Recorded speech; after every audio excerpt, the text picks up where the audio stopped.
തിരൂർ ഒരുപാട് ഐതിഹാസിക സംഭവങ്ങൾക്ക് സാക്ഷ്യം വഹിച്ചിട്ടുള്ള മലപ്പുറം ജില്ലയിലെ ഒരു പ്രധാനപ്പെട്ട നഗരം. 1921 ബ്രിട്ടീഷ് ഇന്ത്യയിലെ മലബാർ ജില്ലയിൽ ബ്രിട്ടീഷ് കൊളോണിയൽ ഭരണത്തിനെതിരെ ഒരു കൂട്ടം കലാപം പൊട്ടിപ്പുറപ്പെട്ടു. കലാപത്തെ തുടർന്ന് കസ്റ്റഡിയിലെടുത്ത 100 ചില്ലാനോളം തടവുകാരെ മലബാർ തീരത്തു നിന്നും പോടന്നൂരിലേക്ക് മാറ്റാൻ കൊളോണിയൽ അധികാരികൾ ഉത്തരവിട്ടു. കാരണം മലബാർ ജില്ലയിലെ ജയിലുകൾ തിങ്ങി നിറഞ്ഞിരുന്നു.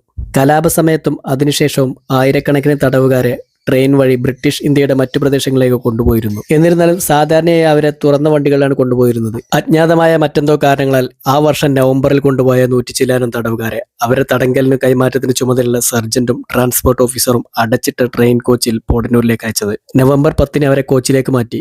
ട്രെയിൻ പോടന്നൂരിലേക്ക് പുറപ്പെട്ടു. കോച്ചിൽ പെട്ടെന്ന് തന്നെ വായു തീർന്നതിനാൽ ശ്വാസം മുട്ടി നിരവധി തടവുകാർ മരിക്കാൻ തുടങ്ങി. നവംബർ 19 ട്രെയിൻ പോടന്നൂർ സ്റ്റേഷനിലെത്തിയപ്പോഴേക്കും 64 തടവുകാർ മരിച്ചിരുന്നു. രക്ഷപ്പെട്ട മറ്റു തടവുകാരെ അടുത്തുള്ള ഒരു ആശുപത്രിയിലേക്ക് കൊണ്ടുപോയി. പരിക്കേറ്റ അവരിൽ 6 പേർ കൂടി മരിച്ചു. അതോടെ മരണസംഖ്യ 70 ഇത്രയും ആളുകൾ ഒരുമിച്ച് മരിച്ചതും സമാനതകളില്ലാത്ത ഈ ക്രൂരതയും ദേശീയ തലത്തിൽ വലിയ പ്രക്ഷോഭം തന്നെ ഉയർത്തപ്പെട്ടു. ഇതിന്റെ കാരണക്കാരായ എല്ലാ ഉദ്യോഗസ്ഥരെയും കണ്ടെത്തി അവരെ മാതൃകാപരമായി തന്നെ ശിക്ഷിച്ചു. ഈ സംഭവം ഒടുവിൽ ഇന്ത്യൻ സ്വാതന്ത്ര്യ സമരത്തോടുള്ള പിന്തുണ വർദ്ധിപ്പിക്കുന്നതിന് തന്നെ കാരണമായി. മരിച്ച ആളുകളുടെ പേരുകൾ ഇവിടെ ശിലാഫലകത്തിൽ കുത്തിവെച്ചിട്ടുണ്ട്.